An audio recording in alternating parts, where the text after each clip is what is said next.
නිතේෂ් තිවාරිගේ දැවන්ත සිනමා නිර්මාණයක් වෙන රාමායන චිත්‍රපටයේ සීතාගේ චරිතයට තෝරගෙන ඉන්න ජනප්‍රිය නිලි සායි පල්ලවිට එරෙහිව මේ වෙදි සමාජ මාධ්‍ය ඔස්සේ දැඩි විවේචන වගේම උපහාසාත්මක ප්‍රහාර එල්ල වෙමින් තියෙනවා.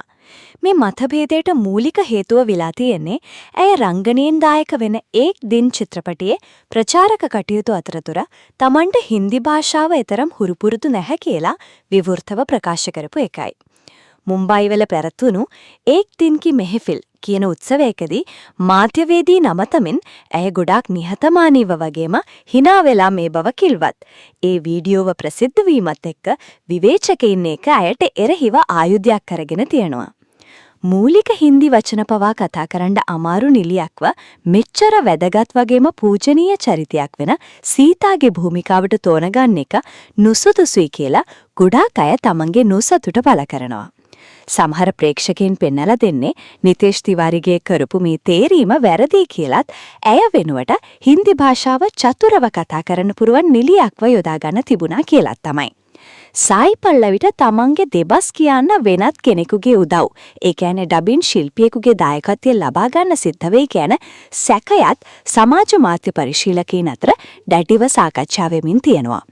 හින්දි භාෂාව ගැන තියෙන ගැටලුවට අමතරව ඇය ප්‍රධාන නළු රන්බීර් කපූර් එක කිසිසේත්ම ගැලපෙන්නේ නැහැ කියලත් සමහර පාර්ශවයන්ගෙන් චෝදනා එල්ල වෙනවා. සායි පල්ලවි දක්ෂ නිලියක් වුණත් සීතාගේ භූමිකාවට ඇගේ පෙනුම ගැලපෙන්නේ නැහැ කියලත් මෘණාල් තාකූර් වගේ නිලියක් ඒකට වඩාත් සුදුසු වෙයි කියලත් විවේචකයෝ කියනවා. බොලිවුඩ් සිනමාව ඇතුලේ දක්ෂ නිලියන් ඕනේ තරම් ඉද්දි මේ වගේ තේරීමක් කරපු එක ගැන ගොඩාක් දෙනා ප්‍රශ්න කරනවා. කොහොම වුණත් සායි පල්ලවිගේ රසිකයින් මේ විවේචනවලට දැඩිව ප්‍රතිචාර දක්වමින් කියන්නේ රංගන කුසලතාවය සහ භාෂා දැනුම කියන්නේ කරුණු දෙකක් කියලයි. කට්‍රිනා කයිෆ් සහ ජැකලින් ෆර්නාන්ඩස් වගේ නිලියන් අවුරුදු ගානක් පුරාවට හින්දි භාෂාව චතුරව දන්නේ නැතුව බොලිවුඩ් සිනමාවේ රැඳිලා ඉද්දි සායි පල්ලවිට විතරක් මේ විදිහට පහර දෙන එක අසාධාරණයි කියලා යාලා පෙන්නලා දෙනවා. ගායකයින් අමුතු භාෂාවලින් සින්දු කියනවා වගේම දක්ෂ රංගන ශිල්පීන්ට තමන්ගේ දෙබස් කටපාඩම් කරලා නිවැරදිව ඉදිරිපත් කරන්න පුළුවන් කියලාත් සම්මුඛ සාකච්ඡාවකදී භාෂාව හැසිරවීමට බැරි වෙන එක රංගනයට බාධාවක් නෙවෙයි කියලාත් සිනමාලෝලින් කියනවා. මේ මොන මතභේද තිබුණත් සායි පල්ලවිගේ බොලිවුඩ් ආගමනය සනිටුහන් කරන ඒක් දින් චිත්‍රපටිය ගැන මේ වෙති ලොකු උනන්දුවක් නිර්මාණය වෙලා තියෙනවා. ආමිර් ખાන්ගේ නිෂ්පාදනයක් වෙන මෙහි ප්‍රධාන චරිතය රංගපාන්නේ ජුනයිඩ් ખાන්.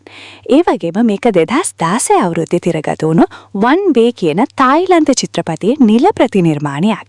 සුනිල් පාණ්ඩේ අධ්‍යක්ෂණය කරපු මේ සිනමා නිර්මාණය එළඹෙන මැයි මාසේ 1 වෙනිදා ලෝකෙ පුරාම තිරගත වෙන්න නියමිතව තියෙනවා.